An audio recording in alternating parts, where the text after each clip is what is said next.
자, 우리 지난 시간까지 우리 구약을 했잖아요, 그죠? 오늘부터는 신약 들어갑니다. 신약이 모두 몇 권일까요?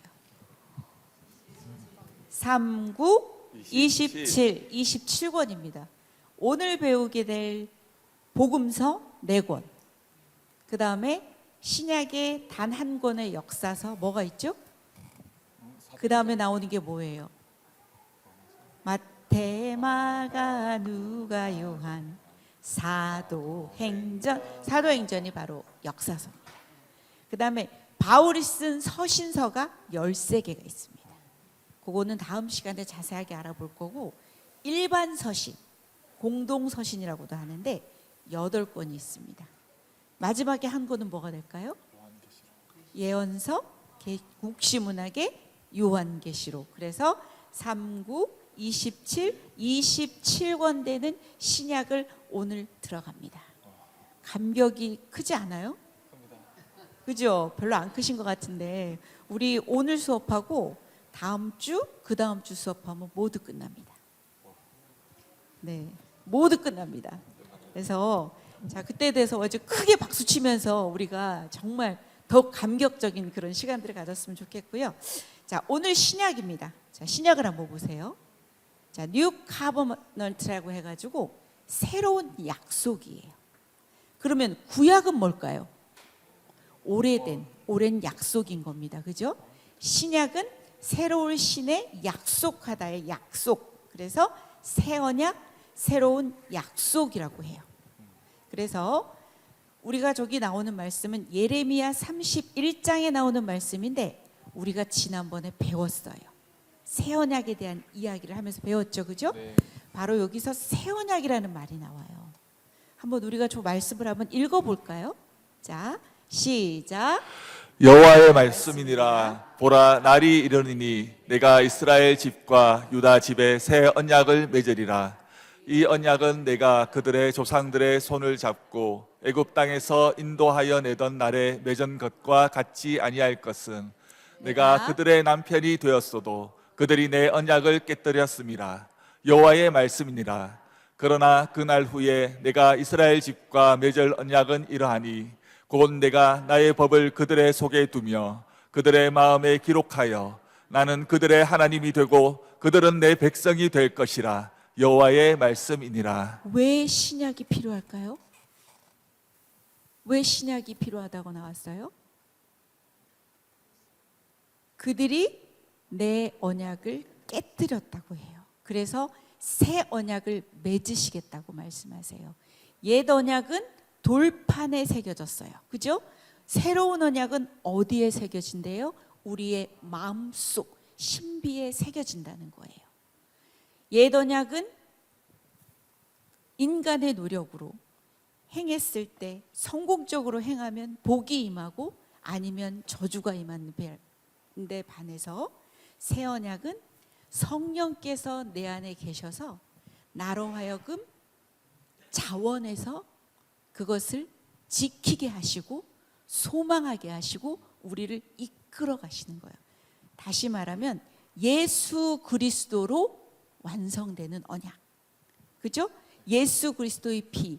예전에는 동물의 피, 동물로 끊임없이 반복적인 제사를 드렸는데 새 언약은 예수님이 영원히 단번에 줄여서 영단번에 그분을 드림으로써 그분을 통하여 하나님과 우리의 관계가 회복된다는 거예요. 그죠? 예전에는 끊임없이 우리가 구약의 얘기를 여러분들 한번 잘 생각해 보세요. 무슨 문제 앞에서 다 무너졌습니까? 뭐 때문에 다 무너졌습니까? 죄 문제 앞에서 전부 다 무너졌습니다. 맞죠? 훌륭했던 다윗도, 솔로몬도, 수많은 왕들도 다 포로를 갔다 와서도 전부 다 제 앞에서는 무너지고 속수무책이었습니다. 그죠? 이것을 해결할 분이 오신다는 겁니다. 이게 바로 신약입니다. 새로운 언약입니다. 자, 이게 또 안 먹기 시작합니다. 자, 우리 한번 생각을 한번 해보세요. 제가 지금 이렇게 쭉 나열을 할 텐데 여러분이 배웠던 성경 구약에서 아마 생각을 한번 좀 이렇게 한번 여러 번 생각을 한번 해보세요. 자, 첫 번째 보십니다. 천지를 창조하신 그분 하면 여러분이 배웠던 성경 무엇이 생각납니까? 창세기입니다. 우리 주님은 천지를 창조하신 분입니다. 맞죠? 삼위 하나님께서 천지 창조에 모두 함께 하셨습니다. 그죠?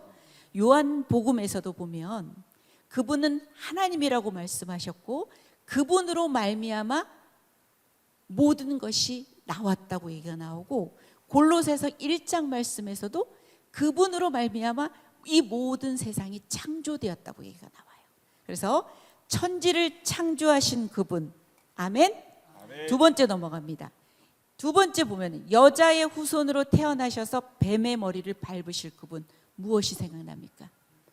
우리 어디서 배웠습니까? 이거 무슨 복음이라고 말합니까? 원시복음. 창세기 3장 15절 말씀. 누구를 말씀하시는 겁니까? 예수 그리스도. 세 번째 가겠습니다. 6월절 어린 양의 그분이야. 자, 6월절이 나왔던 성경책이 어디일까요? 출애굽기입니다. 6월절 어린 양의 피를 발라서 죽음이 지나갑니다. 우리가 예수 그리스도의 보혈의 피를 바르면, 입으면 우리는 죽음이 아닌 영생으로 가는 겁니다. 맞죠? 6월절 어린 양의 그분, 누구를 말하는 거예요? 예수 그리스도. 네 번째 보십니다. 직접 희생제물이 되시며 영원한 대제사장이 되신 부분. 어떤 성경이 생각납니까? 출애굽기 다음에 나오는 게 뭐죠? 레위기요. 레위기 하면 여러분들 뭐가 생각나는데? 제사 생각나죠.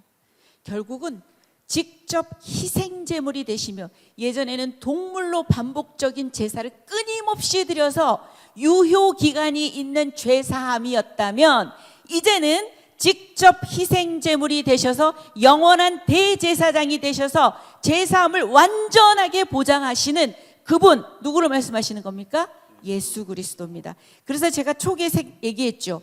성경을 들어서 털면 누가 나온다는 겁니다. 예수 그리스도가 나오는 겁니다. 자, 네 번째 갑니다. 그분은 율법을 폐하러 오신 분이 아니라 율법을 뭐하러 오셨다? 완성하러 오셨다. 자, 요 말씀하면 어떤 성경이 생각납니까? 율법에 관련된 성경 뭐 생각납니까? 자, 우리 테스트하는 겁니다. 생각이 안 납니까? 창세기, 출애굽기, 레위기, 민수기, 신명기. 자, 율법을 완성하러 오신 그분이 이제 신약에서 완성이 되는 겁니다. 이제 자, 우리의 기업을 물으시며 대속자 되어 주실 그분, 고엘. 뭐 생각납니까? 성경 떠올려 보십시오. 누구와 누가 만나서 다윗의 누구죠? 룻기 생각 안 납니까? 룻기? 그죠? 룻기 생각나죠? 여러분 지금 계속 복습하는 겁니다. 보십시오. 자, 또 보겠습니다. 죽으시고 사흘 만에 우리 주님은 부활하실 겁니다. 이 이야기를 예표로 나온 성경이 뭐가 있을까요? 요나. 맞습니다. 물고기 뱃속에서 며칠 동안 있었어요? 3일입니다. 넘어갑니다. 값을 지불합니다. 원래 내 건데 값을 지불합니다. 그래서 자신의 신부를 돈을 주고 다시 사옵니다. 무슨 이야기입니까? 호세아. 우리 주님이 우리를 그러는 겁니다. 하나님이 값을 지불하는 거야. 누구를 희생시켜서? 자기 아들이신 하나님이신 그리스도를 희생시키셔서 우리를 다시 그분의 신부로 데려가신다는 이야기입니다. 십자가에 고난받으실 그분, 어디에 나오는 성경입니까? 이사야. 생각나시죠? 53장에 보면 고난받는 종에 대한 이야기가 나오고, 성전된 내 몸에 생수의 강으로 오실 분은 어디에 나올까요? 에스겔에 나옵니다. 포로된 백성을 이끌고 돌아오실 그분, 우리 포로 시대 배웠고 포로 귀환도 배웠습니다. 그죠? 그분은 우리를 이끌고 돌아오실 그분이고, 나귀 타고 예루살렘에 입성하실 그분은 어디에 나온 성경일까요? 뭘까요? 스가랴. 쓱이잖아요. 쓱. 9장 9절. 쓱. 9장 9절. 나귀 타고 예루살렘에 입성하실 그분. 우리를 보호하시는 성벽을 지었던, 성벽 재건해로 올라갔던 사람 누구예요? 느헤미야. 우리를 보호하시는 성벽 같으신 그분, 언약의 사자로 오실 그분 누굴까요? 어느 성경일까요? 우리 배웠는데 마지막에 말락입니다. 언약의 사자. 자, 구약을 여러분이 이렇게 아시면 감동이 없을 수가 없습니다. 보십시오. 이미 창세 전입니다. 창세기부터, 그러나 창세 전입니다. 계속 누가 오신다는 겁니까? 예수님이 오신다는 겁니다. 신약에서 그냥 뿅 하고 나타나신 게 아니라 그분은 약속되어 있었고 마침내 오시는 예수 그리스도이신 것을 성경은 얘기를 하는 겁니다. 수많은 선지자들이 외쳤고 많은 이야기가 성경 속에서 그분을 예표하고 있었습니다. 그죠? 우리는 이렇게 구약을 배운 거예요. 그래서 우리가 신약만 아는 게 아니라 구약을 알아야 우리의 이런 복음의 깊이, 예수님이 도대체 어떤 분이시길래 왜 꼭 오셔야 되었는지 우리가 이것을 생각하면 감동이 정말 넘칠 겁니다. 자, 그래서 한번 넘어갑니다. 복음 시대입니다. 예수님의 생애를 다룰 거예요.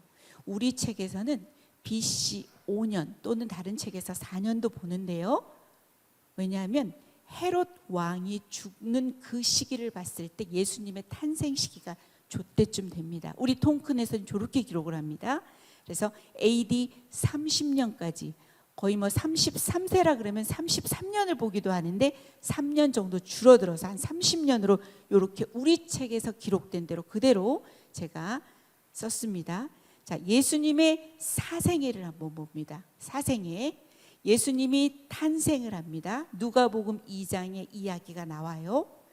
그 예수님을 하나님께 바치는 이야기도 나오고요. 자, 동방 박사들이 찾아와서 경배합니다. 마태복음에 나와요. 그 다음에 요셉이 가족을 데리고 그때 당시 헤롯이 유아 학살을 하게 되니까 애굽으로 피신을 하게 됩니다. 그러고 나서 예루살렘에 갈 수가 없습니다. 아켈라오라는 사람이 엄청 독하고 악하기 때문에 갈 수가 없어서 어느 동네에 가서 살게 되십니까? 나사렛입니다. 이게 바로 사생애는 얼마 되지 않습니다. 그래서 누가복음에 보면 12세 때 성전을 순례하시고 성전 안에서 사람들과 이야기하고 부모들이 찾아 나서고 뭐 이런 이야기 있잖아요. 이게 바로 예수님의 사생애입니다. 자, 한번 지도를 보세요. 잘 보이나요? 자, 동그라미 쳤죠. 베들레헴 보여요? 베들레헴 보여요? 자, 저기서 무슨 일이 있었습니까? 예수님이 태어나셨습니다. 예루살렘 보이죠? 8일째 되는 날 가서 할례를 받기 위해서 예루살렘에 올라갑니다. 자, 이제는 그 다음에 이제 경로가 바로 어디로 피신을 하게 된다고요? 애굽으로 피신을 하게 됩니다. 그리고 나서 다시 어디로 가게 된다고요? 나사렛이라는 동네 가서 예수님께서 거기서 살게 되시는 겁니다. 자, A번에 보여요? A 글씨 보여요? A 한번 읽어보세요. 뭐라고 나와요? 예수님이 태어나신다고 보이나요? 잘 안 보이나요? 글씨 잘 안 보여요? 베들레헴에서 예수가 탄생하시는 게 A고, B는 동방 박사들이 아기 예수를 찾아 경배를 하고, 자, C는 뭐가 되죠? 예루살렘 성전에서 할례를 받으시고, D는 뭐가 된다? 애굽으로 피하시고, E는 어떻게 되죠? 예수가 율법사들과 성전 뜰에서 이야기하시고, F는요, 예수가 목수 일을 하심. 사생애는 요 정도만 기억하고 있으시면 됩니다. 요거 우리 책에 나오는 지도를 제가 올려놓은 겁니다. 자, 그 다음에 이제 공생애로 들어갑니다. 쭉 한번 나열을 해볼게요. 그러고 나서 나중에 이야기 들어갑니다. 자, 세례 요한의 증거로 시작이 됩니다. 보라, 세상 죄를 지고 가는 어린 양을 보라 하면서 요한복음 1장에 이렇게 소개가 됩니다. 예수님의 세례에 대해서는 마태도 마가도 누가도 모두 기록합니다. 시험 이야기 나오죠. 가버나움이랑 갈릴리에서 사역을 하시고 12제자를 택하시고 여러분이 잘 아는 산상수훈 마태복음 5장에서 7장까지의 이야기도 나올 것이고, 두로와 시돈 가이사라 빌립보 하면 누가 생각나요? 베드로. 주는 그리스도시요 살아계신 하나님의 아들이시니이다. 베레아 지방에서 전도하신. 자, 이제는 예루살렘으로 올라가시고 승리의 입성을 하시고 다락방에서 제자들과 함께 유월절을 지내시고, 요한복음 17장은 기도하는 장입니다. 예수님께서 위대한 중보자로서의 예수님이 나오고요. 자, 그 다음에 성전 청결에 대한 이야기, 겟세마네 동산, 이제 고난과 죽으심, 장사되심, 부활과 승천, 이런 식으로 갈 거예요. 우리가 이렇게 시간이 흐르는 거에 따라서 이 생애를 따라갈 거예요. 자, 그래서 처음에는 마태, 마가, 누가, 요한에 대한 개요를 살펴보고, 그 다음에는 우리 책에도 12부까지 되는데 엄청나게 많은 장수가 할애가 돼요.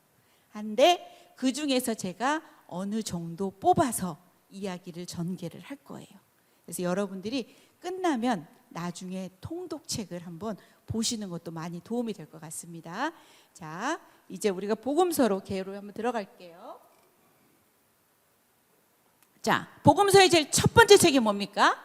마태복음입니다. 구약은 스토리가 많이 나와서 재밌기도 했어요. 그죠? 그렇지만 아마 이 복음서는요, 은혜가 될 거예요. 우리 주님에 대한 이야기예요. 그래서 제가 뭔 설명을 한다는 것은 참 어려운 것 같아요. 신약의 어려운 점이 바로 저한테는 이 신약이 어려워요. 왜냐하면 구약은 딱딱 몇 년에 무슨 일이 있었고 뭐뭐하고 이런 설명을 할 수가 있어요. 재미있게 이야기를 이끌어갈 수 있는데, 모든 신약에 대한 내용은 다 그리스도에 대한 이야기밖에 없어요. 그래서 여러분들이 묵상 더 하시고 은혜를 받으시면 되는데, 저는 개요에 중점을 맞춰서 마태복음은 어떤 책인가 한번 알아보도록 하겠습니다. 핵심 구절 한번 큰 소리로 우리가 말씀을 읽으면서 선포하면서 은혜를 받는 시간이었으면 좋겠어요. 읽어보십시오. 시작. 시몬 베드로가 대답하여 이르되 주는 그리스도시요 살아계신 하나님의 아들이시니이다. 또 내가 내게 이르노니 너는 베드로라. 내가 이 반석 위에 내 교회를 세우리니 음부의 권세가 이기지 못하리라. 마태복음 16장에 저게 바로 주는 그리스도시요 살아계신 하나님의 아들이시니이다 하는 베드로의 고백이 나오고요. 그 뒤에 우리가 지난번에 마태복음을 전부 다 공부를 했기 때문에 생각이 어렴풋이 날 수 있어요. 그 뒤에 십자가와 부활에 대한 이야기를 하세요. 베드로의 이런 고백 뒤에 십자가에 대한 이야기가 전개가 됩니다. 핵심 단어는 메시아입니다. 메시아. 자, 헬라어로는 뭐죠? 그리스도. 그리스도 뜻이 뭐예요? 기름 부음을 받은 자예요. 이 그리스도는 직분이에요. 이름은 뭐가 될까요? 예수예요. 제 이름은 뭐예요? 윤기순. 제 직분은 뭐죠? 권사. 그런 것처럼 예수 이름, 그리스도 직분이에요.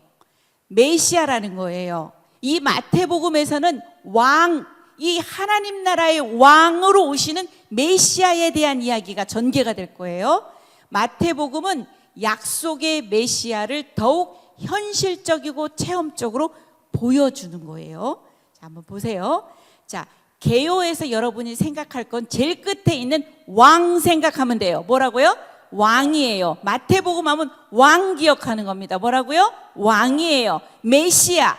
자, 증명했지만 거절당하셨고 죽었지만 부활하신 약속의 왕이에요. 보세요.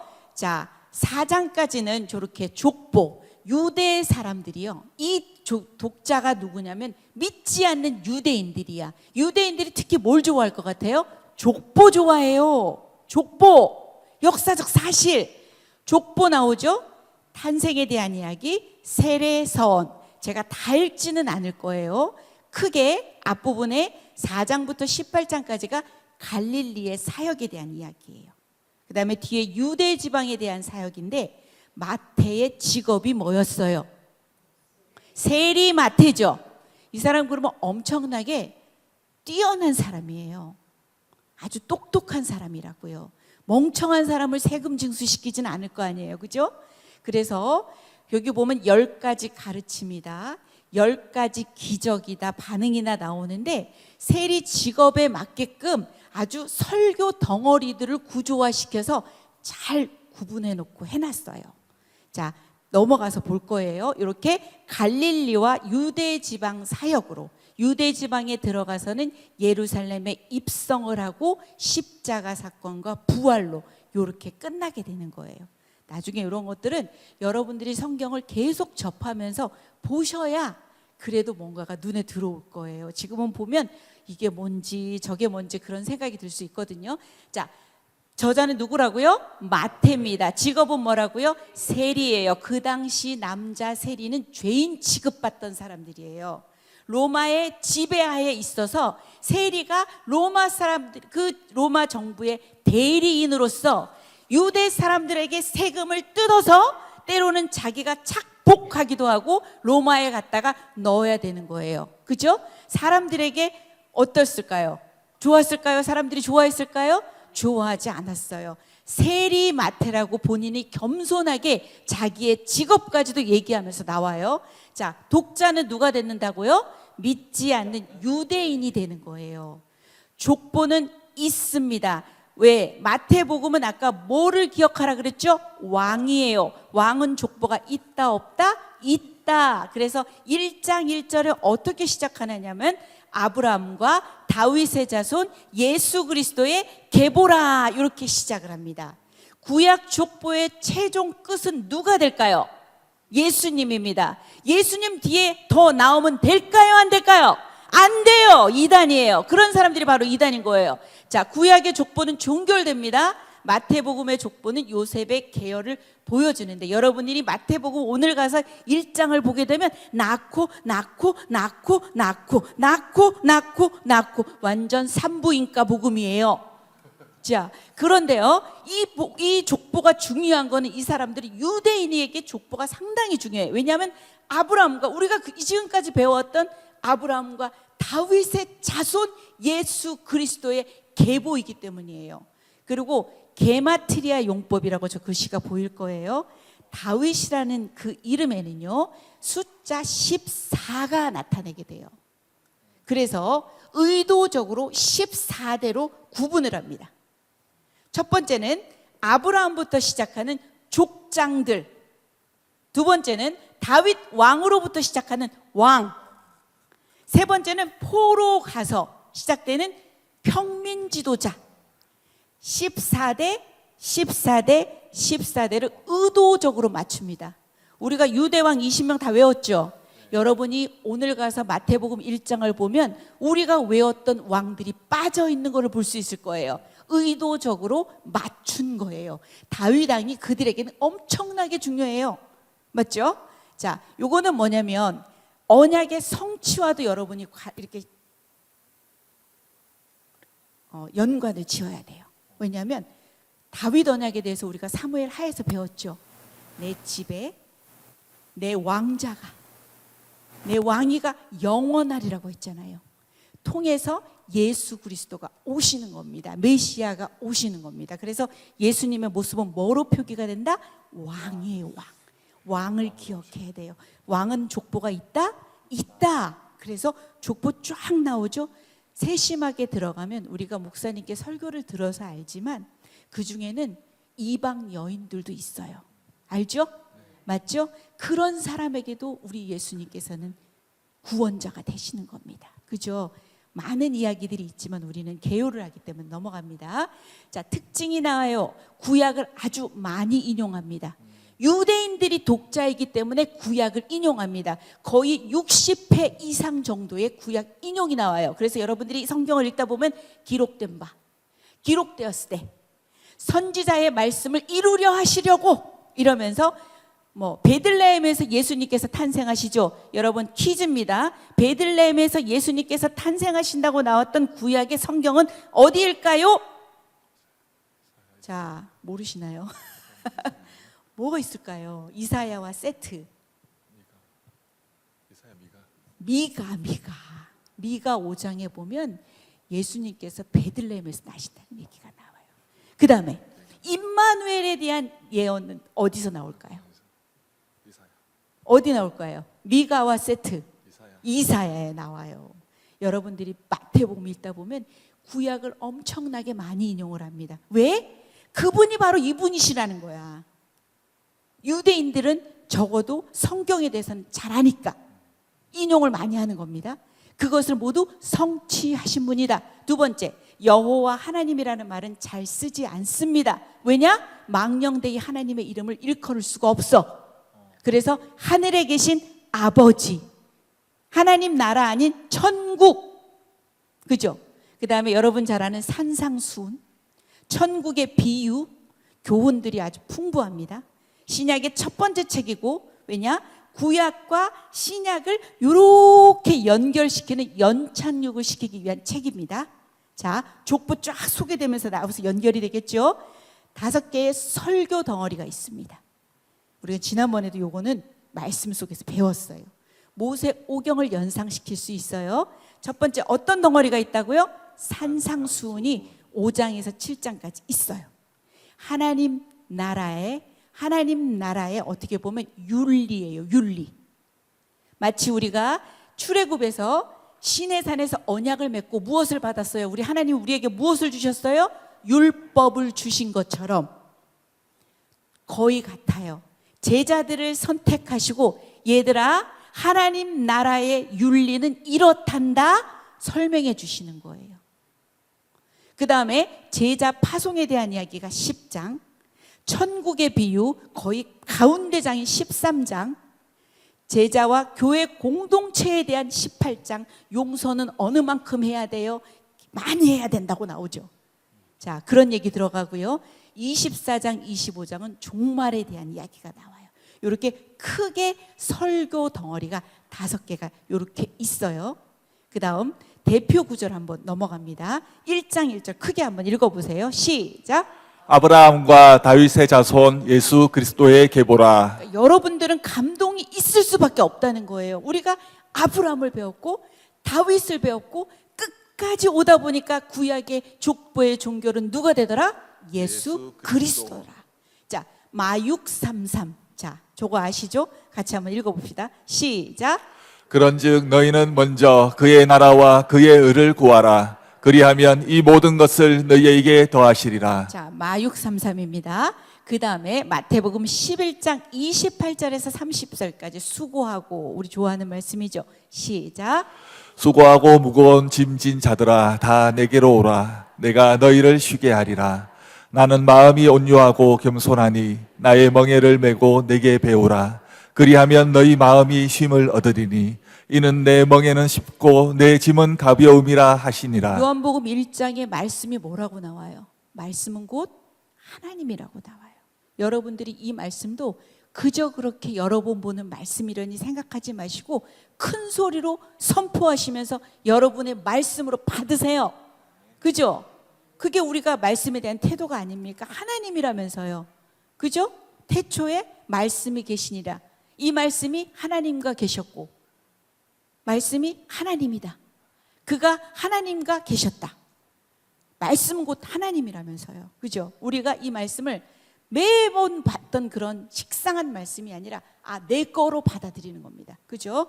그래서 제가 이렇게 말씀들도 제가 적어보았습니다. 또 나옵니다. 요거는 Great Commission 해가지고 예수님의 아주 명령, 대명령이에요.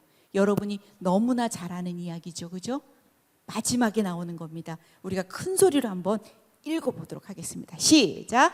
예수께서 나와 말씀하여 이르시되 하늘과 땅의 모든 권세를 내게 주셨으니 그러므로 너희는 가서 모든 족속으로 제자를 삼아 아버지와 아들과 성령의 이름으로 세례를 베풀고 내가 너희에게 분부한 모든 것을 가르쳐 지키게 하라. 볼지어다 내가 세상 끝날까지 너희와 항상 함께 있으리라 하시니라. 예수님은 세상 끝날까지 우리와 함께 있으시겠다고 마태복음 1장에 임마누엘 얘기하시면서, 임마누엘이라는 뜻이 뭐예요? 하나님이 우리와 함께 계시는 거죠. 28장의 끝도 뭐라 그래요? 너희와 항상 함께 있으리라 하시니라, 이렇게 나오잖아요. 우리를 끝까지 데리고 가실 임마누엘 예수님에 대한 이야기입니다. 자, 그다음 넘어갑니다. 마가복음입니다. 마가복음. 자, 마가복음은 퀴즈 몇 장일까요? 16장. 그럼 우리 마태복음은 몇 장이었어요? 28장. 누가는 몇 장일까요? 24장입니다. 요한은요? 21장. 자꾸 하다 보면 외워지게 됩니다. 자, 너무 제가 뭐 대단하게 보이는 것 같죠? 안 대단합니다. 여러분 분명히 할 수 있습니다. 마가복음입니다. 핵심 구절 한번 읽어보도록 하겠습니다. 시작. 인자가 온 것은 섬김을 받으려 함이 아니라 도리어 섬기려 하고 자기 목숨을 많은 사람의 대속물로 주려 함이니라. 그분은 섬김을 받으러 오셨대요? 아니래죠. 뭐라고 오셨대요? 왜 오셨대요? 섬기려 하고 또 어떻게 한대요? 자기 목숨을 많은 사람의 대속물로 주기 위해서 오신 분이에요. 자, 핵심 단어는, 마태의 핵심 단어가 뭐라 그랬어요, 여러분? 왕이었죠. 왕, 메시아, 왕. 요거의 핵심 단어는 뭐다? 종, servant, 섬기는 자, 종입니다. 그래서 마가복음, 종에는 족보가 있다 없다? 종이 족보가 뭐가 필요해요? 발목 막 잡죠, 그죠? 족보 없습니다. 마가에는 탄생기사 없습니다. 가르침, 왜냐? 로마인들, 이방인들을 향해서 하기 때문에 말씀에 대한 인용도 적고요, 가르침도 적은 부분을 할애하고 행동 중심으로, 예수는 섬기는 자로서의 그의 행동을 강조하는 책이 바로 마가복음이에요. 자, 마가의 핵심 단어가 뭐라고요? 종. 요거는 꼭 기억해야 됩니다. 마태의 핵심 단어는 뭐가 된다고? 왕. 하나님 나라의 왕, 메시아. 요거 생각하시면 됩니다. 자, 개요는요, 섬기는 하나님의 뭐다? 종 생각하면 되는 겁니다. 저것들을 보면은 그냥 한 번만 쭉 볼게요. 선이 나오고요, 네 가지 신분으로 묘사된 예수 말씀 읽다 보면은 그대로 찾아보실 수 있어요. 능력 있는 사역해서 8장 30절까지 가고, 비극적인 수수께끼, 아마 이것들은 다 십자가에 대한 이야기겠죠, 그죠? 15장까지 가면서 16장에는 일어나시고 나타나시고 승천하시고 역사하시고 이런 이야기로 이렇게 전개가 된다는 걸 우리 책에서는 이렇게 개요를 구분을 해놨습니다. 자, 저자는 누가 될까요? 마가라 하는 요한입니다. 자, 골로새서 4장 10절에 보면 누구래요? 누구의 생질이래요? 바나바의 생질, 바나바의 조카예요. 바나바가 누군데요? 바나바가 누구죠? 자, 근데 다음 시간에 배우긴 할 텐데, 사도 바울하고 함께 어떻게 했던 사람이죠? 1차 전도여행 같이 갔던 사람이잖아요. 맞죠? 그런데 누구 때문에 대판 싸웠을까요? 자, 마가 때문에 대판 싸웁니다. 그래서 2차 때는 같이 안 갑니다. 이 마가라 하는 요한은요, 바나바와 떠나고 사도 바울은 따로 가게 됩니다. 대판 싸우거든요, 그죠? 그 다음에 보세요. 빌레몬서로 이제로 넘어가게 되면, 빌레몬서는 한 장밖에 없잖아요. 나의 동역자 마가라고 하는 것은 그렇게 불같던 바울의 성격도 많이 아마 변한 것 같습니다. 그리스도 안에서 성숙이 되어지고 성화가 되어져서 나의 동역자 마가라고 해요. 엄청나게 크게 대판 싸우고도 가지 않았던, 갈라섰던 바울이 이제는 나의 동역자 마가라고도 소개가 되고, 디모데 후서 4장 11절에도 보면 디모데 후서는 바울의 유언서와도 같은 서신이에요. 죽음을 앞두고 쓴 거예요. 그때 마가 데려와라. 그가 내일에 유익하다. 관계가 완전히 다 회복됐다는 얘기겠죠. 베드로전서 5장 13절에는 내 아들 마가예요. 베드로전서는 누가 썼을 것 같아요? 베드로가 썼죠. 내 아들 마가면은 베드로의 아들 마가, 무슨 진짜 아들은 아니지만 무슨 아들이다? 영적인 아들이고 제자라는 거야. 이 마가복음은 마가가 베드로를 통해서 많이 들었을 것이다, 그것을 썼을 것이다, 그런 생각들이 많이 될 거예요. 그래서 베드로 성격이 어때요? 상당히 급하고 막 그러잖아요. 자, 아주 급합니다. 이 마가복음의 전개는 상당히 급합니다. 그리고 짧습니다. 16장밖에 안 됩니다. 자, 복음서 중에 첫 번째로 기록됩니다. 저작 연대는 정확하지는 않아요. 대충 따졌을 때 AD 한 65년에서 70년경으로 가장 먼저 쓰여진 책이다. 뭐가요? 마가복음. 자, 독자는 누가 된다? 로마에 사는 이방인들이다. 예수님의 모습을 뭐로 소개한다? 종이다. 마가와 마태는 거의 90%가 유사합니다. 마가와 누가는 거의 50%가 유사합니다. 그래서 우리는 요 세 복음서를 무슨 복음이라고 하죠? 같을 공, 한 가지 공, 관점, 뭐가 될까요? 공관 복음이에요. 같은 관점으로 본 책이에요.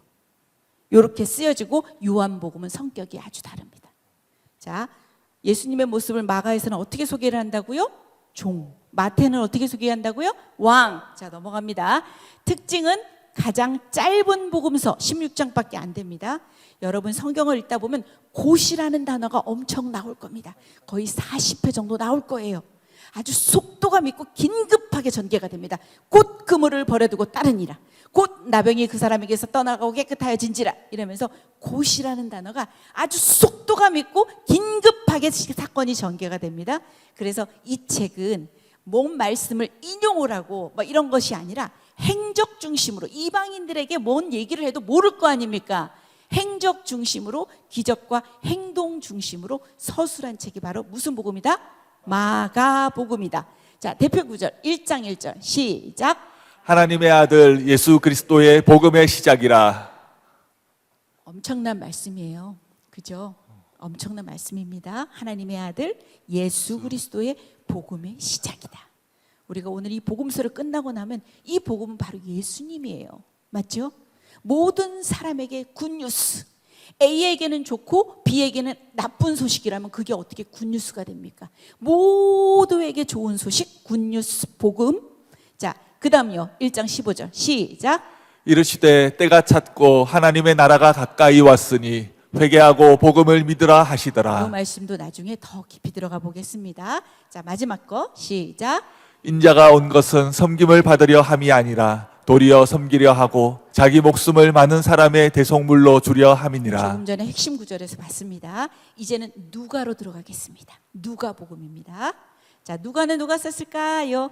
누가 누가복음은 누가 썼어요? 신약에서 또 누가가 쓴 책이 또 한 권이 있어. 뭘까요? 사도행전. 맞습니다. 핵심 구절은 뭐가 된다고요? 시작. 인자가 온 것은 잃어버린 자를 찾아 구원하려 함이니라. 핵심 단어는 구원자예요. 구원자. 여러분이 기억할 것은 인자. 뭐라고요? 인자. Son of Man. 사람의 아들. 인자. 하나님의 아들이지만 참 사람이기도 하셨다. 맞죠? 두 개의 모든 것을 가지고 계십니다. 누가는 예수님의 구원 사역을 집중적으로 기록을 합니다. 그의 사역은 남을 구속하는 데 있지 자신을 구속하는 데 있지 않다. 자, 인자이신 예수예요. 누가복음 하면 여러분이 생각할 것은 인자야. 인자. Son of Man. 사람의 아들. 그래서 인자이신 예수를 소개하고 갈릴리 순회 사역을 돌고 예루살렘 사역으로 들어가고 마지막 비극과 승리. 우리가 봤죠? 공관 복음이기 때문에 구조나 내용 같은 게 비슷합니다. 그죠? 이렇게 갑니다. 그래서 이렇게 진행이 될 거예요. 인자이신 예수고 저자는 누구다? 누가의 직업을 말해보세요. 의사입니다. 이 사람은 또 누구의 동역자였을까요? 바울의 동역자. 그래서 여러분들이 사도행전에 가면 이 누가를 또 만납니다. 자, 수신자는 데오빌로에게 헌정을 하는 거고요. 독자는 누가 된대요? 이방인이고 헬라인이에요. 헬라인. 족보가 있을까요? 있어요. 사람이잖아요. 그죠? 족보가 있어요. 자, 마태복음 족보하고 누가복음 족보는 조금 다르게 진행이 됩니다.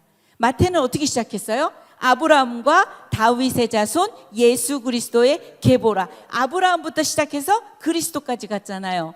이 이야기는 어디게 되냐면 밑에서부터 올라갑니다. 쭉 올라가다 보면 아담이 나오고 하나님까지 올라갑니다.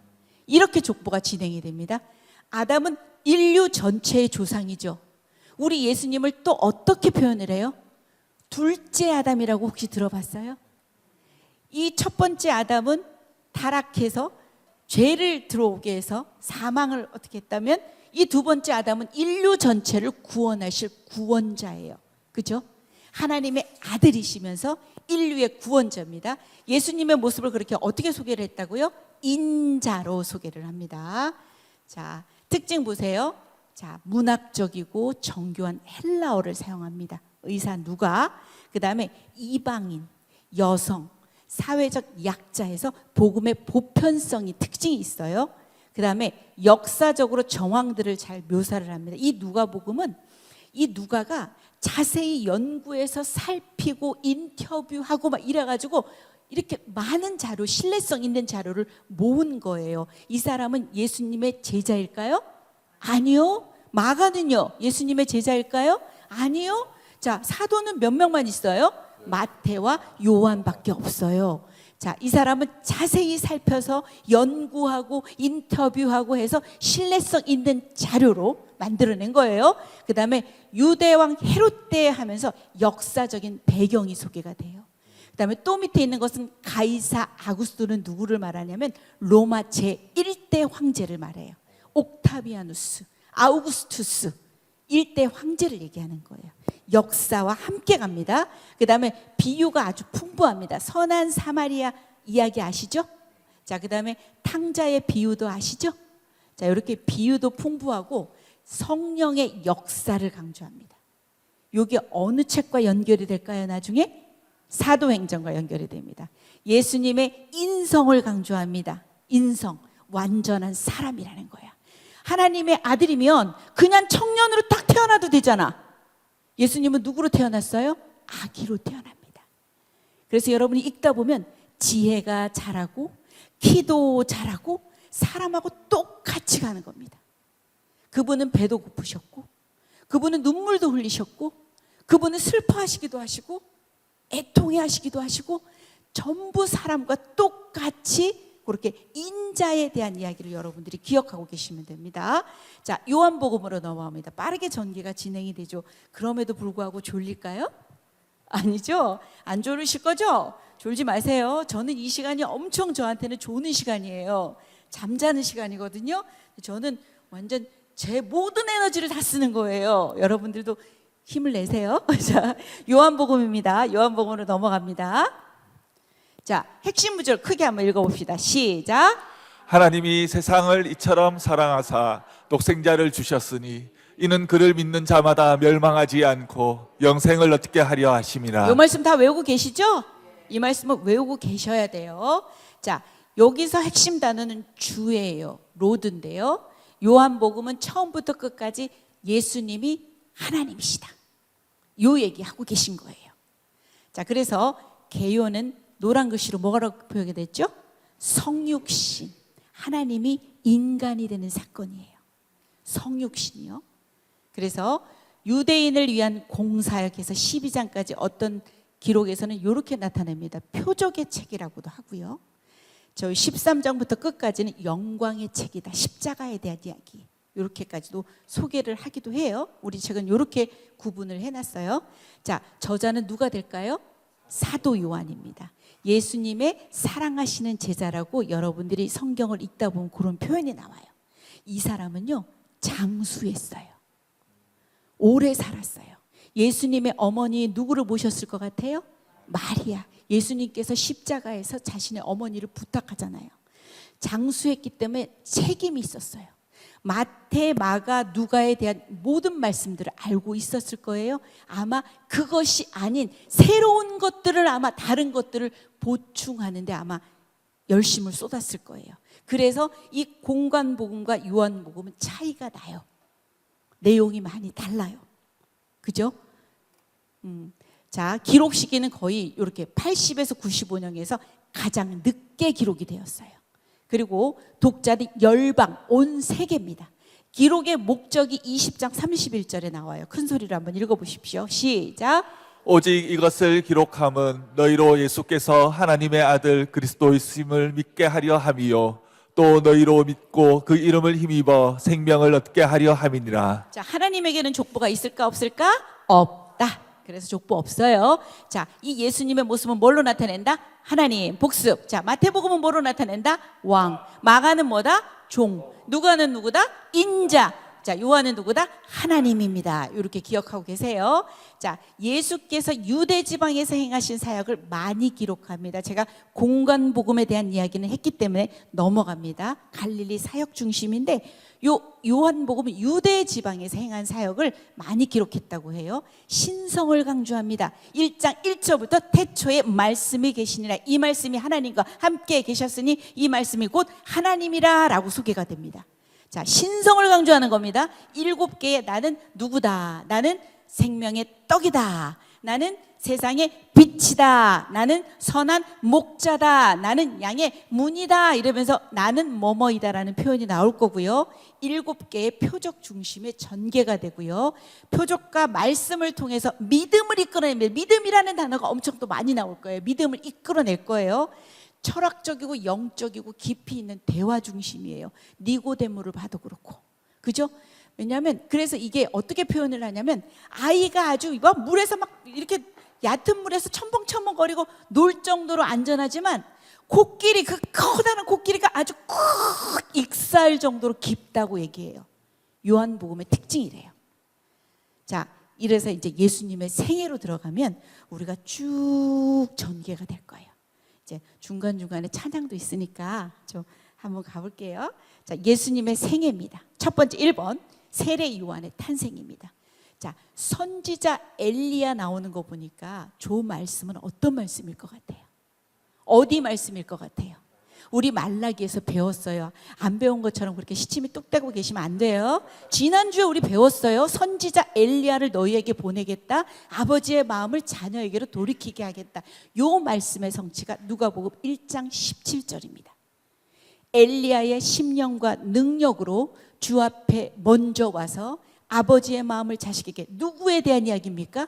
세례 요한에 대한 이야기입니다. 세례 요한의 탄생입니다. 세례 요한의 탄생으로 말라기의 말씀이 성취가 됩니다. 죄사함을 받게 하는 회개의 세례를 전파합니다. 광야에 외치는 자의 사람도 아닙니다. 소리입니다. 소리. 아주 겸손하게 주의 길을 준비했던 사람입니다. 자, 이제 예수님께서 탄생하십니다. 성육신입니다. 하나님이 사람이 되어 이 땅에 오신 사건입니다. 참 하나님이고 참 인간이십니다. 1장 14절에 보면 요한복음에 말씀이 육신이 되어 우리 가운데 거하심이라는 표현이 나와요. 거하심이라는 뜻은요, 장막을 치시는 거야. 우리 가운데 장막을 치시기 위해서 오신 거야. 자, 이 말씀을 생각하면 여러분 구약에서 어떤 게 생각이 나요? 출애굽기에 뭐가 생각나요? 성막. 우리가 죄인이라 하나님께 갈 수가 없어. 그래서 그분이 어디로 내려오셨어요? 성막의 지성소에 임재하시겠다고 내려오신 거잖아요. 하나님이 성막을 통해서 우리에게 임재하신 것처럼 우리에게 임재하시는 게 성육신이에요. 엄청나게 큰 사건이에요. 복음이죠. 맞죠? 복음입니다. 자, 그래서 요거 이사야 말씀에 인용된 거 한번 크게 읽어볼까요? 시작.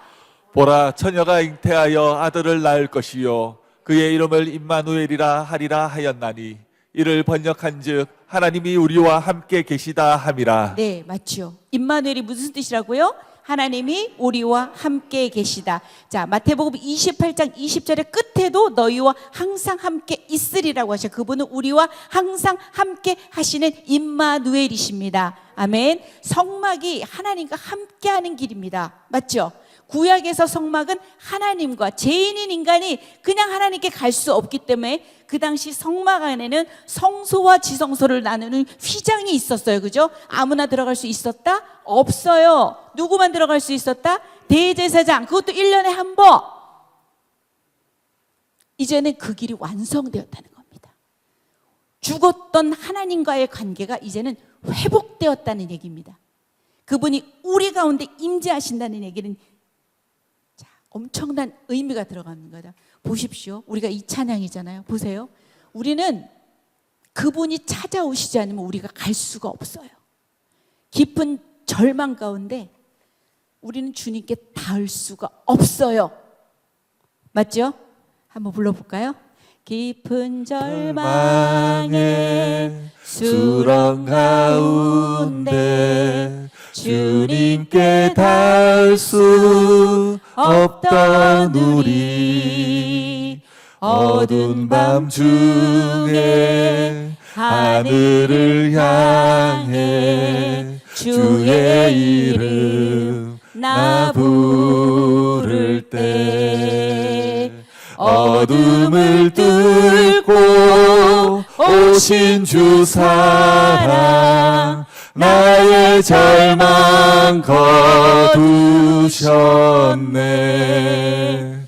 주님의 공로 다 이루셨네. 주 예수 나의 산소망. 우리는 하나님께 갈 수 있다 없다? 못 간다. 기독교의 다른 점과 다른 점은 뭐다? 찾아오신다. 아멘? 누가 찾아옵니까? 그분이 찾아오시는 거지 다른 어떤 신도 찾아올 수 없습니다. 찾아오시는 겁니다. 우리는 절망 가운데 주님께 닿을 수 없어. 죄인인 인간이 하나님께 갈 수 없으니까.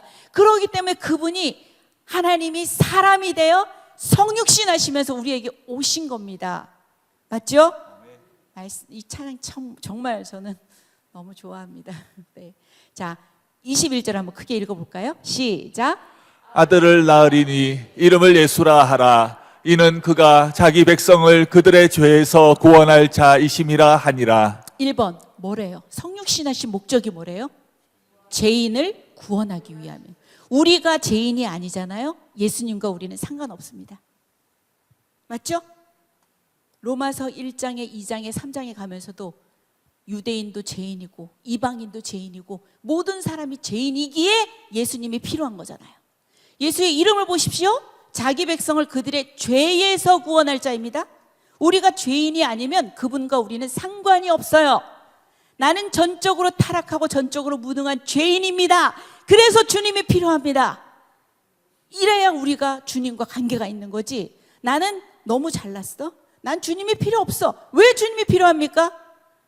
죄인이기 때문에 주님이 필요한 겁니다. 그 이름에서 얘기 나오는 거죠. 그들의 죄에서 자기 백성, 선택되어진 그 자기 백성을 그들의 죄에서 구원할 자라는 겁니다. 그러기 위해서 참 인간이 되시는 거야. 신은 죽을 수 있습니까? 못 죽어요. 그래서 인간이 되시는 겁니다. 신이 못 죽잖아요. 인간이 되어야 죽을 수 있는 겁니다. 그분이 죽기 위하여 인간이 되시는 겁니다. 자, 두 번째 어떤 목적이래요? 하나님의 사랑을 나타내는 겁니다. 요한복음 3장 16절 하나님이 세상을 이처럼 사랑하사 독생자를 주셨으니 이는 그를 믿는 자마다 멸망하지 않고 영생을 얻게 하려 하심이니라. 하나님의 사랑입니다. 먼저 그분이 우리를 사랑하셨습니다. 세 번째 또 무엇이래요? 하나님의 뜻을 이루기 위함이래요. 율법을 우리는 성취할 수가 없습니다. 율법 때문에 우리는 늘 무너지고 늘 궁핍하고 힘들고 어렵습니다. 그런데 주님이 율법을 완성하러 오셨다고 나옵니다. 네 번째는 뭐래요? 어떤 목적이래요? 인간의 삶에 동참하기 위함입니다. 아까도 얘기했죠? 아기로 오셨습니다. 그것도 잘 곳이 없어서, 태어날 곳이 없어서 마구간에 말구유, 말밥통에 누우십니다. 가장 비천한, 어떤 그림에서 보면 아주 마구간을 따뜻하게 아주 호화스럽게 표현을 해놨는데 아닙니다. 맞죠? 가장 더럽고 어떻게 보면 가장 초라하고 아무것도 없는 그런 마구간에 말밥통에서 태어나시는 거예요. 그렇기 때문에 가장 비천한 자의 마음을 아십니다. 그분은 또한 하나님의 아들이십니다. 그래서 높은 자의 마음도 알아요. 그래서 예수님 곁에는 죄인인 세리, 창기, 또 나아가서는 부자인 아리마의 요셉도 있었고, 그죠? 니고데모도 있었고, 백부장, 로마의 백부장도 있었고, 우리 주님은 높은 자나 낮은 자나 모든 사람들의 모든 상황들을 다 아신다는 겁니다. 동참하기 위함이고 고통받는 자를 친히 이해하고 도우시는 겁니다. 히브리서 4장 15절 크게 읽어주세요. 시작. 우리에게 있는 대제사장은 우리의 연약함을 동정하지 못하실 리가 아니요 모든 일에 우리와 똑같이 시험을 받으시니로되 죄는 없으시니라. 그분이 우리의 모든 것을 아신다는 겁니다. 아무리 공감적으로 이해를 하려도 우리가 정말 반려견을 너무 사랑하는데 그들 정말 이해 잘 못할 수밖에 없습니다. 그분은 하나님이시면서 인간이 되신 분입니다. 왜? 우리와 함께 하시려고, 우리의 죄 때문에 죽으시려고. 자, 성육신 살펴봤고요. 좀 넘어갈게요. 자, 세례에 대한 이야기가 나옵니다. 우리 책에 있는 내용들이 대부분이에요. 그러니까 여러분들이 보시면 나중에 한 번 더 볼 수 있을 거예요. 예수님은 죄가 없으신데 왜 세례를 받았을까요? 그러면서 세례 요한이 얘기하죠. 당신에게서 내가 세례를 받아야 되는데 왜 당신이 내게로 오십니까? 노란 글씨 읽어주세요. 시작. 모든 의를 이루는 것이 합당하니라. 하나님 나라를 위해서 해야 된다는 거예요. 2번, 예수님의 세례가 끝나자 장엄한 대관식이 이루어집니다. 자, 성부 하나님의 내 사랑하는 아들이라는 목소리가 들리고, 그죠? 성령이 비둘기같이 임하는 것도 나오고, 그죠? 성자 예수님이 계셨어요. 하늘이 열리는 겁니다. 우리가 하늘로 올라갈 수 있는 길을 여셨다고 우리 책에서는 그렇게 말씀을 합니다.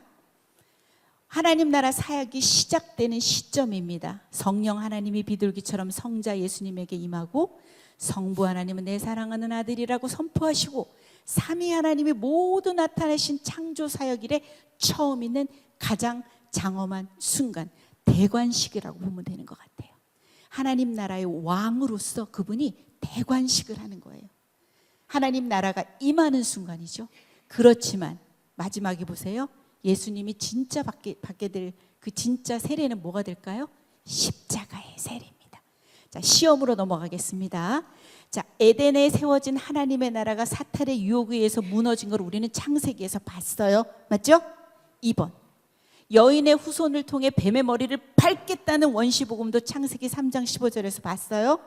3번, 하나님의 뜻과 이 사단이 이것을 이루어지지 않게 하라는 사단의 그 세력과의 대결은 피할 수가 없습니다. 영적인 전쟁입니다. 4번째, 그러나 성경에서 최종 승리는 계시록에서 하나님의 승리로 끝납니다. 사단의 최대 관심사가 뭐냐? 여자의 후손이 나타나는 거. 그분이 누구신데? 그리스도 예수님이시잖아요. 그래서 6번째, 예수님이 바로 공생애를 시작하려고 하자 바로 사단이 총공격을 하는 겁니다.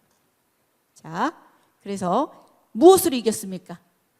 그것은 바로 우리도 이 영적인 전쟁 가운데 무엇으로 이길 수 있다는 걸 말해 주는 거다. 말씀으로밖에 우리는 이길 수 있는 게 없다. 성령의 검, 말씀밖에 없다는 걸 알려줍니다.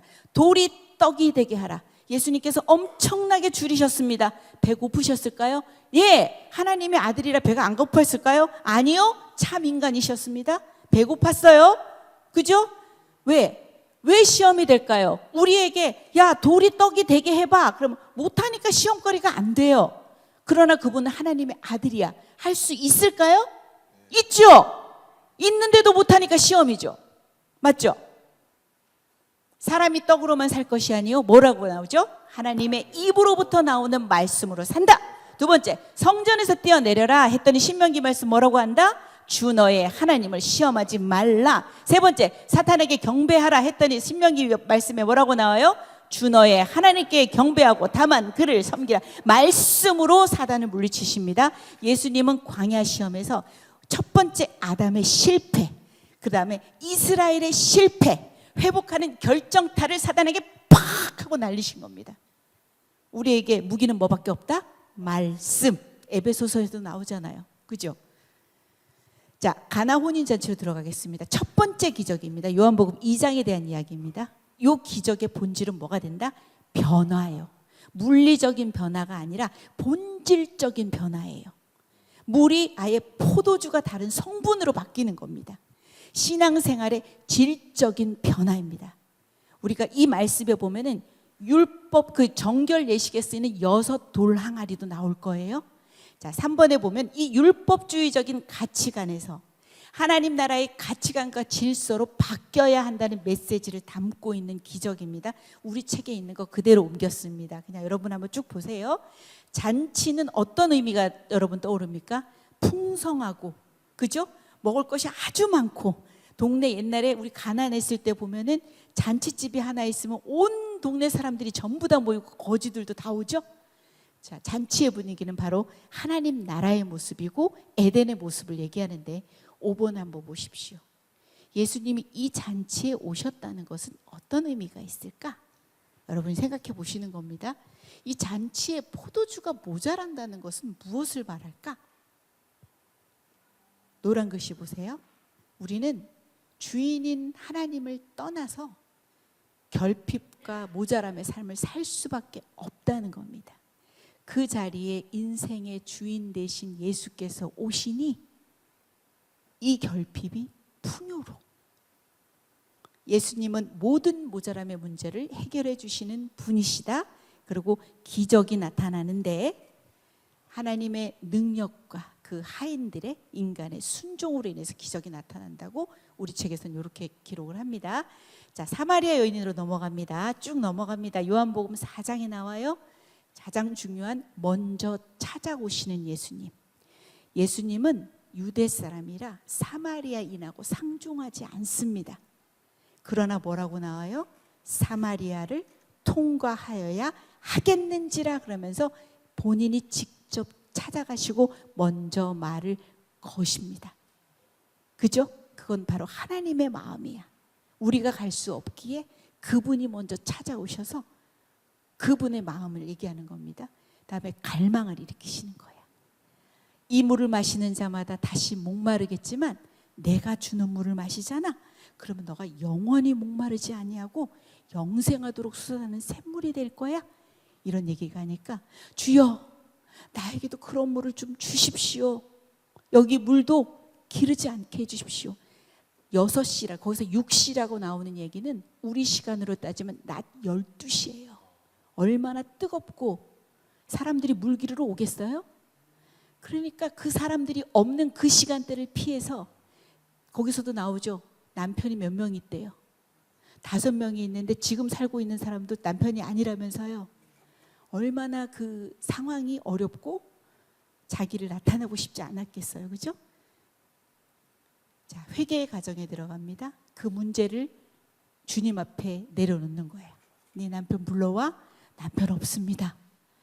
그리고 이 문제를 해결받은 사마리아 여인은 예배에 대한, 예배할 곳이 어디입니까?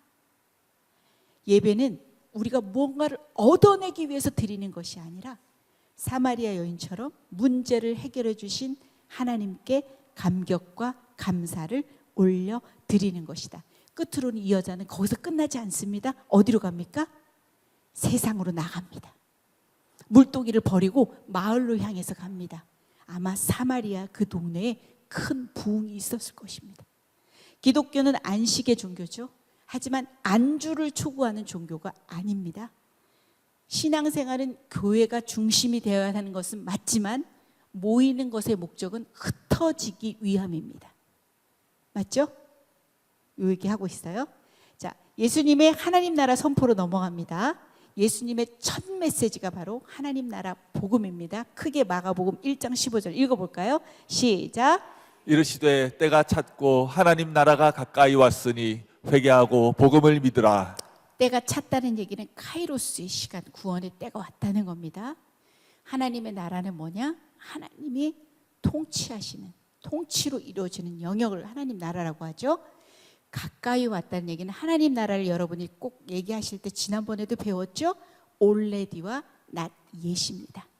맞죠? 하나님 나라는 왔어요. 그러나 완성은 되었을까요? 아직 완성되지는 않아요. 그 완성은 새하늘과 새 땅에서 이루어진다는 말씀이에요.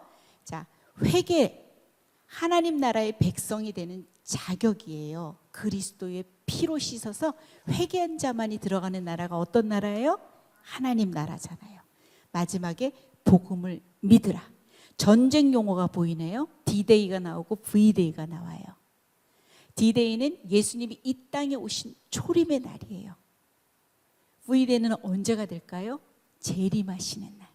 최후의 승리를 확정하는 날. D-Day가 있고 V-Day가 있다는 얘기는 사단이 예수님의 십자가와 부활 사건으로 완전히 어떻게 보면 어디를 말할 때 그러니까 척추가 아예 그냥 부서졌다고 할까요? 그럼에도 불구하고 이런 데는 다 힘이 좀 그래도 남아있는 거예요. V-Day 때 최후 승리를 확정하는 그날이 요 얘기가 또 나오네요. 그래서 우리 책에 있는 것들이에요. 자, 3대 사역입니다. 예수님은 오셔서 어떤 일을 하셨을까요? 첫 번째, 가르치셨습니다. 두 번째는 전파하셨습니다. 세 번째는 병자를 고쳤습니다. 그 마음의 근본에는 뭐가 있었을 것 같아요?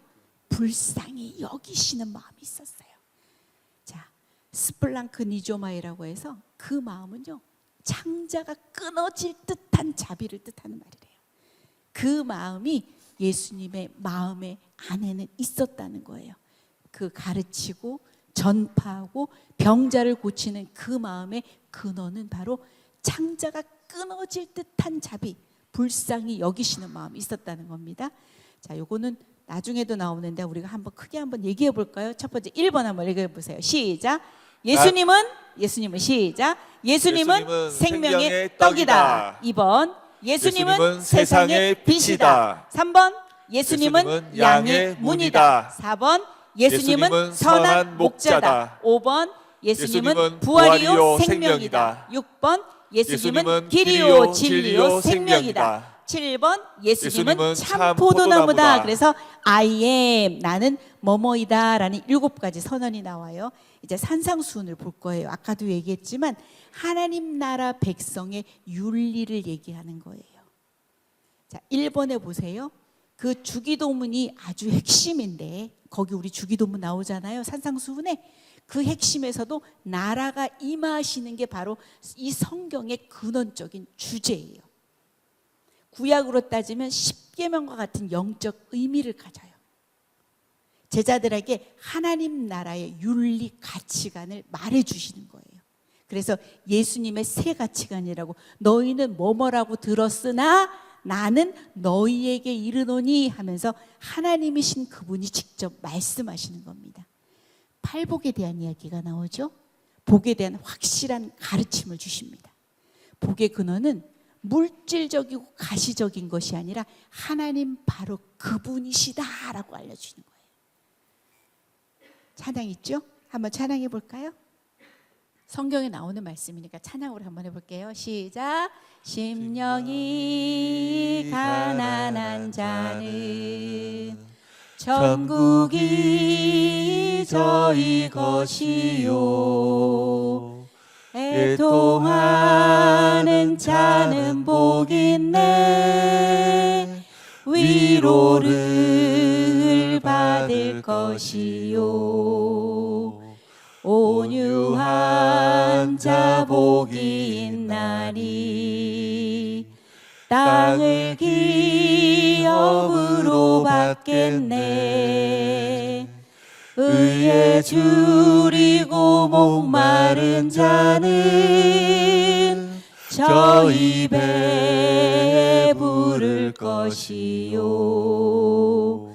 긍휼히 여기는 자는 긍휼히 여김 받겠네, 마음이 청결한 자는 마음이 청결한 자는 하나님을 볼 것입니다. 하나님을 볼 것이요, 화평케 하는 자는 화평케 하는 자는 하나님의 아들이라 일컫네, 의를 위하여 핍박받는 자 천국이 저희 것이라. 자, 쭉 한번 가보겠습니다. 자, 황금률에 대한 하나님 나라의 새 가치관이죠. 돈에 대한 이야기도 나와요. 하늘에다가 보물을 쌓아둬라. 그곳에는 도둑이 없다고 말하죠. 불안에 대해서는 뭐라고 나와요? 여러분 먼저 시작. 먼저 그 나라와 의를 구하라. 그리하면 이 모든 것을 너희에게 더하시리라. 삶의 최우선 순위로 두라. 판단에 대해서는 너 먼저 네 눈에 들어있는 들보를 먼저 봐라. 남의 눈에 티끌을 볼 게 아니라 기도에 대해서는 구하라 너희에게 주실 것이요 찾으면 찾으리라 문 두드리면 열릴 것이라 할렐루야. 기도에 대해서 이렇게 말씀하시고 밑에 있는 그러므로 한번 크게 읽어보겠습니다. 시작. 그러므로 무엇이든지 남에게 대접을 받고자 하는 대로 너희도 남을 대접하라. 이것이 율법이요 선지자니라. 자, 여러분은 지금 누구에게 대접받고 대접을 먼저 하고 있나요? 나는 대접받기를 좋아하나요? 난 누군가에게 먼저 대접을 하나요? 자, 한번 생각을 해보셨습니까? 빠르게 가겠습니다. 시간이 막 지나가고 있습니다. 하나님 나라의 비밀입니다. 쭉 한번 보세요. 여러분 성경 읽을 때 도움이 되시라고 제가 최대한 한번 끌어내는 겁니다. 씨 뿌리는 자의 비유가 나옵니다. 잘 알 거예요. 두 번째는 가라지 비유가 나와요. 악이 공존한다는 거예요. 그때 뽑지 않겠다는 거예요. 종말의 심판이에요. 겨자씨가 나와요. 아주 작게 시작하지만 이 천국은 크게 성장한다는 거예요. 누룩이 나와요. 아주 은밀하지만 강력한 천국의 영향력이 나온다는 거예요. 2번, 3번, 4번 가라지, 겨자씨, 누룩은요 사단의 방해 공작에도 불구하고 꾸준히 자라난답니다. 자, 감추인 보화에 대한 비유 얘기가 나와요. 모든 것을 버려서라도 가질 만한 거. 천국은 마치 밭에 감추인 보화 다 판다는 거잖아요. 그래서라도 가진다는 거잖아요. 값진 진주가 나와요. 그 다음에 그물 비유가 나와요. 악인과 의인의 분리가 낮은 거. 그래서 5번, 6번 감추인 보화와 진주는요 천국을 사모하는 그런 찾는 사람들의 자세고 7번의 그물은 완성과 그 천국의 심판은 천국의 완성과 심판은 반드시 있다는 거. 마태복음의 13장이란 얘기는 28장이 거의 중간 부분이니까 엄청나게 중요하겠죠. 하나님 나라의 원리, 하나님 나라에 대한 이야기를 하는 겁니다. 자, 오병이어는 전체적으로 사복음서에 나오기 때문에 실어봤습니다. 예수님이 영생에 이르는 생명의 떡이라고 나옵니다. 옛날에 조상들은 말씀해 보면은 만나를 먹었어요. 그들은 일시적으로 생명을 공급받았어요. 그러나 예수님은 본인이 말씀하세요. 나는 하늘에서 내려온 떡이다. 이 떡을 너희들이 먹잖아. 그러면 너희들은 영원히 살 거야. 자, 넘어갑니다. 자, 11번에 갑니다. 아까 가이사라 빌립보 이야기입니다. 주는 그리스도시요 살아계신 하나님의 아들이십니다. 18절에 뭐라 그래요? 이 반석 위에 뭐를 세운다? 교회를 세우겠다. 음부의 권세가 이기지 못한다. 예수님의 정체성에 대한 명확한 신앙 고백을 하는 거예요. 그리스도시요 하나님의 아들이십니다. 그 고백에 교회를 세우겠다. 이거는 얘는 베드로는 엄청나게 뛰어난 사람이 아니에요. 내게 그 사실을 알게 한 이는 누구다? 하나님이신 거예요. 성령의 조명으로 가득했던 고백이에요. 여러분이 이 질문 앞에 한번 서보세요. 그럼 나는 이 예수님을 누구라고 하는가? 이 이야기는 여러분들이 많이 생각하시고 묵상하시고 정립을 하시는 게 엄청 좋을 것 같아요. 베드로처럼. 자, 12번에 예루살렘에 입성을 하게 됩니다. 군중들의 반응을 한번 보십시오. 호산나 다윗의 자손이여 주의 이름으로 오시는 자여 하면서 겉옷을 갖다가 바닥에 펴고 종로나무를 막 흔들면서 막 이러다가 며칠 이 군중들은 어떻게 돼요? 십자가야 못 박아라, 십자가야 못 박아라 이러잖아요. 그죠? 이사야가 예언한 종의 모습이 성취되고요. 고난과 죽음이죠. 구약의 쓱 9장 9절에 새끼나귀 타고 들어오시는 장면, 예언이 성취가 되는 거예요. 12번 13번에 이제 성전 정화 사건 볼 거예요. 만민이 기도하는 집인데 강도의 소굴로 만들었다고. 예레미야 7장 11절에 나와요. 거기 보면 여러분들 통큰해 보잖아요. 엄청나게 아주 그냥 불리한 이익들을 취하는 게 너무 많이 나와요. 엄청나게 받아요. 여러분 익스체인지 해가지고 환율 같은 거 왜 우리 남의 나라 가면은 돈 바꾸잖아요. 그런 것처럼 성전에 들어오려면 성전에서 쓰는 돈을 바꿔야 된단 말이에요. 거기서 환전세 뜯어먹고 그다음에 모든 양이나 이런 것들을 데리고 오잖아요. 이거 흠 있네? 안 돼! 그러면 거기서 사든가 그러려면 엄청나게 돈을 주고 그걸 또 해야 되는 거야. 바로 강도의 소굴을 만들어 놓는구나 너희들이. 바로 예수님이 참 성전이 된다. 너희들 나 성전 한번 헐어봐. 내가 사흘 만에 다시 일으킬 거야. 예수님이 하나님의 임재가 거하는 성전이심을 의미하는 사건이죠. 자, 예수님 안에서 하나님을 만나는 시대가 열리고 유월절 만찬에 대한 이야기예요. 자, 유월절과 연관이 보이죠. 어린 양의 피로 구원을 받은 사건 두 번째 줄. 그 다음에 예수님이 유월절 만찬을 통해서 자신이 하나님의 어린 양으로 인류죄를 대속하기 위한 희생제물이 되심을 나타내는 거. 예수님의 십자가 죽음을 통해 믿는 자들이 죄와 사망에서 해방받게 되는 거. 성만찬 제정은 예수님께서 나를 기념하라고 했기 때문에 명령이세요. 우리가 이것을 그래서 계속 하잖아요. 마실 때마다 나를 기억해라. 이 피는 이것은 피로 세우는 나의 새 언약이니 이런 얘기 나오잖아요. 성찬식이나 성만찬의 기초가 되고 예수님의 죽음과 부활을 기억하면서 그분께 감사하고 그분과 연합하게 되는 겁니다. 십자가 사건으로 봅니다. 많은 글씨가 있지만 목요일 자정 우리 책에 나오는 얘기입니다. 대제사장 안나스의 성전 경비병에게 가룟 유다에 배반하는 키스로 그들에게 예수님은 체포가 됩니다. 밤이 새도록 완전 불법이에요. 후다닥 해버리려고 새벽에 진짜 강행하는 거잖아요. 안나스와 대제사장의 신문을 거쳐서 또 금요일 이른 아침에는 당시 그 유대의 총독인 본디오 빌라도에게 재판을 의뢰합니다. 왜?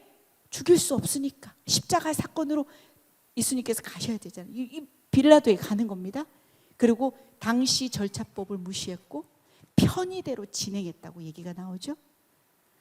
자, 가상칠언입니다. 첫 번째, 아버지여 십자가상에서 말한 7가지 말입니다.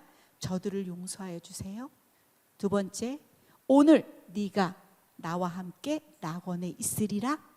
3번, 여자여 보소서 아들입니다. 보라 내 어머니라 부탁하죠. 그 다음에 엘리 엘리 라마 사박다니 나의 하나님 나의 하나님 어찌하여 나를 버리셨습니까? 절망 속에 부르짖음. 내가 목마르다. 육체적인 고통 다 이뤘다. 구속사에게 완전한 완성선언. 아버지여 내 영혼을 아버지 손에 부탁합니다. 하나님 손에 온전히 맡기면서 신뢰하고 있는 걸 말하는 거겠죠. 자, 십자가 죽음 위의 사건들입니다. 우리 구약을 배워서 알아요. 그죠? 휘장이 어디 있었어요? 성소와 지성소를 구분하는 게 휘장이에요. 휘장이 어떻게 됐어요? 아래서부터 위로 찢어졌다. 위로부터 아래로 찢어졌다. 위에서부터 아래로 찢어지죠. 그죠? 인간이 찢으면 밑에서부터 찢을 수 있겠죠. 그러나 위에서부터 아래로 찢어지고 땅이 진동하며 바위가 터지고 예수님의 보혈의 피로 이제는 보혈을 지나 하나님 품으로 곧바로 들어갈 수 있다는 겁니다. 그죠? 그게 바로 우리가 구약을 배운 사람들은 그 의미가 있는 겁니다. 맞죠? 이 보혈이 있어서 우리는 성소와 지성소의 구분이 아니라 바로 하나님께 나아갈 수 있다는 겁니다. 무덤들이 열렸습니다. 백부장이 심히 두려워하여 이는 진실로 하나님의 아들이었도다 고백을 하고 행악자들이 다리를 꺾고 한 군병이 창으로 예수님의 옆구리를 찌르고 장사 지내고 돌로 임봉하고 무덤을 굳게 하는 게 바로 십자가 죽음 이후의 사건들 빠르게 지나가는 겁니다. 십자가 의미 우리 책에 나온 거 한번 보겠습니다. 첫 번째는 무슨 능력이 있다? 제 용서의 능력이 있다. 하나님과 단절된 관계를 온전하게 이어주는 능력이다. 두 번째는 무슨 능력이 있다? 사랑의 능력이다. 하나님의 사랑을 완벽하게 드러낸 거. 우리가 아직 죄인 되었을 때 그리스도께서 우리를 위하여 죽으심으로 하나님께서 우리에 대한 자기의 사랑을 확정하셨느니라. 로마서 5장 8절에 대한 말씀. 세 번째는 뭐래요? 이곳에서 뭐다? 하나님을 만나는 장소다. 예수님의 십자가를 통해 하나님을 만난다. 자, 그리고 요거는 나오는데, 자, 요거는 뭘까요? 자, 이제 부활과 승천으로 가겠습니다. AD 30년 4월 9일 일요일 아침에 창조일의 엄청난 사건이 골고다 어느 한 구석 무덤에서 일어납니다. 무덤이 열립니다. 예수님의 예언대로 다시 살아납니다. 40일을 더 지상에 계시다가 감람산에서 제자들이 지켜보는 가운데 하늘로 올라가는 또 한 번의 엄청난 사건이 벌어집니다. 부활의 의미 첫 번째 뭘까요? 구속 사역이 완성된 겁니다. 예수님이 돌아가셨다 하면 그 다음에 부활이 없잖아요. 그럼 그분의 죄 때문에 돌아가신 거예요. 아니라는 거잖아요. 그래서 우리의 죄를 위한 속죄가 맞다. 이 부활이라는 것은 하나님께서 그것이 완전히 이루어졌다는 것을 하나님이 선언하시는 겁니다. 그래서 예수는 꼭 한번 읽어보시죠. 로마서 4장 25절 시작. 예수는 우리 범죄함을 위하여 내줌이 되고 또한 우리를 의롭다 하시기 위하여 살아나셨느니라. 그 다음에 부활의 의미는 사망 권세를 이겼다는 겁니다. 죄의 삭은 사망이지만 이제는 사망 권세를 이겼다는 거예요. 부활은 예수님이 죽음의 권세를 이기고 살아나셨다. 언약된 아침 장사된 몸에 부활의 호흡 시작됐네. 유다의 사자 위엄찬 선포 사망이 무너졌도다. 이제 사망은 무덤이 더는 우리를 주장할 수 없네. 유다의 사자 위엄찬 포효 사망이 무너졌도다.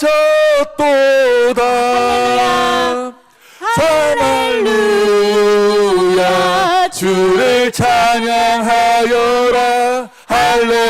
할렐루야 자유케 하셨도다. 죄의 저주 끊으신 주께 구원이 있도다. 주 예수 나의 산소망. 무덤이 더는 예수님을 가두지 못합니다. 아멘? 그죠?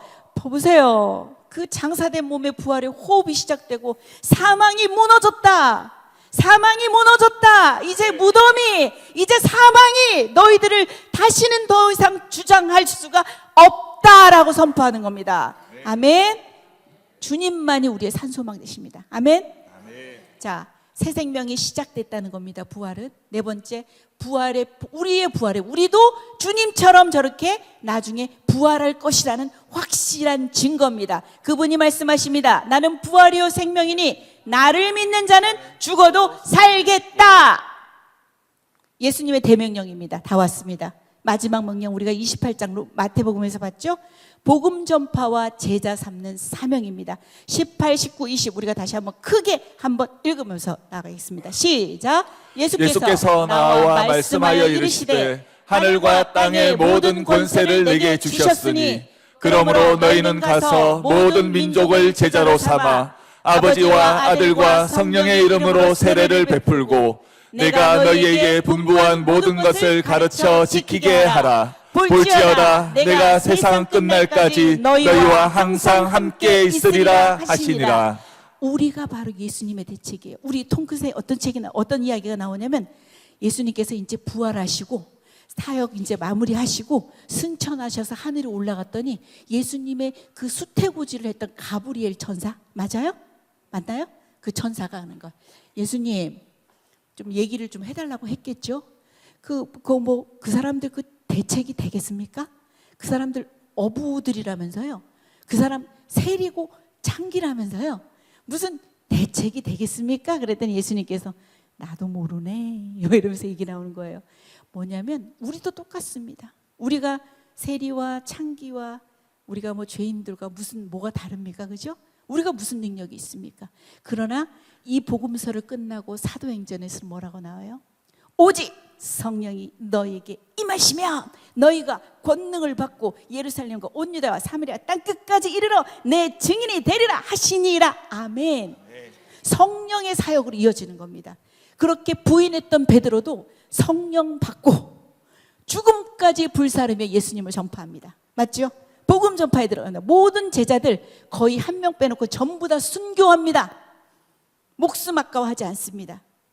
우리는 그렇게까지는 못할 수도 있겠지만 바로 우리가 예수님의 대책입니다.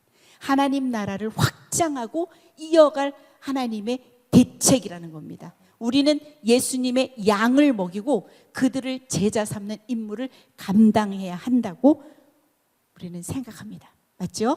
우리가 그 일을 해야 되겠죠? 자, 그래서 우리 예수님은 누구신가의 그 재생, MR을 재생시켜 주시면 좋겠어요. 자, 찬송가예요. 근데 이 가사 가운데 엄청난 그런 많은 것들이 있어요. 먼저 보세요. 제가 크게 한번 불러보세요. 선포하면서 예수님은 누구신가? 예수님은 누구신가? 오는 자의 위로와 없는 자의 풍성이며 없는 자의 풍성이며 천한 자의 높음과 천한 자의 높음과 잡힌 자의 노임되고 우리 기쁨 되시네. 예수님은 누구신가? 예수님은 약한 자의 강함이 되십니다. 누구신가? 약한 자의 강함과 눈먼 자의 빛이 되십니다. 눈먼 자의 빛이 병든 자들을 고쳐주십니다. 병든 자의 고침과 죽은 자들의 부활이 되시며 죽은 자의 부활되고 우리 생명 되시네. 자, 간주입니다. 빠르게 지나가지만 진짜 여기에 예수님에 대한 모든 것들이 나와 있길래 제가 이 곡을 선택해 봤어요. 추한 자의 정함 이야기가 나올 겁니다.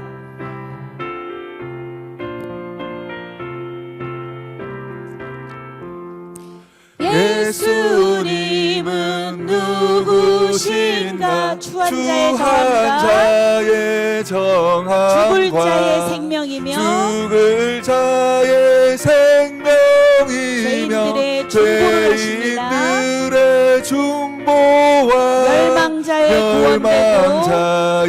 구원되고 우리 평화 되시네. 예수님은 누구신가?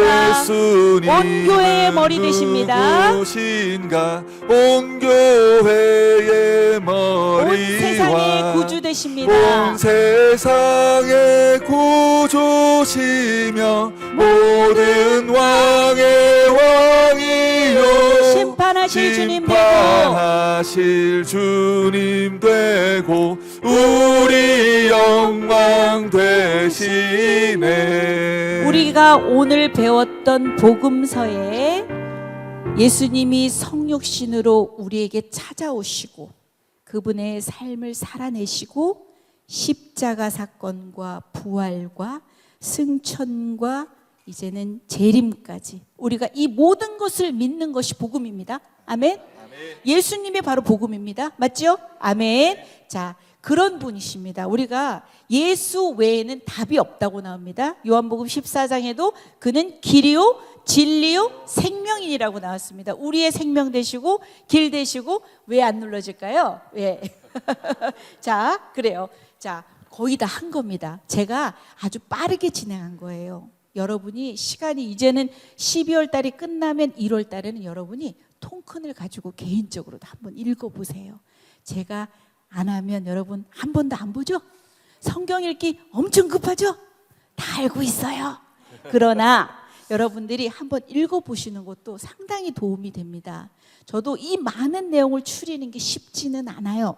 그러나 추리고 추려서 가는데 결국은 여러분들이 그것들에 끝나지 말고 말씀 속에서 정말 복음 되신 예수님을 머리로 알고 가슴으로 여기고 우리 삶에서 살아내는 능력 있는 복음의 그런 삶을 사는 여러분들이 되셨으면 좋겠어요. 그래서 오늘 우리가 사복음서 성경 읽기 할 거고요. 그 다음에는 교회 시대 1이에요. 그래서 아마 사도 바울 서신서하고 공동서신 분량들이 좀 많은데 최대한 간략하게 2주에 걸쳐서 계시록까지 모두 끝내겠습니다. 그러니까 여러분들은 성경은 다 읽기는 어렵지만 이제 방학이 있잖아요. 그때 충분히 읽으시면 제가 다 읽었다고 인정해 드릴게요. 좋죠? 자, 그래서 오늘 수업 여기서 마치겠습니다. 감사합니다.